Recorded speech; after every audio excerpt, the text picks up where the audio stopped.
To select English as the language you want to learn in the Duolingo app, follow these steps. Log in or sign up. If you already have a Duolingo account, log in. If not, sign up for a new account.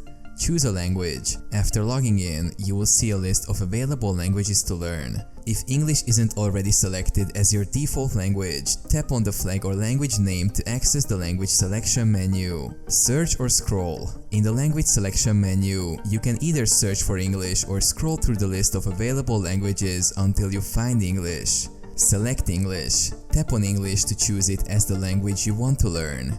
Confirm selection. After selecting English, the app might prompt you to confirm your choice. Confirm that you want to learn English. Start learning. Once you've confirmed your choice, you will be taken to the English course. You can start your language learning journey from there. Course overview. Within the English course, you will find different lessons and topics. Start from the basics and work your way through more advanced lessons.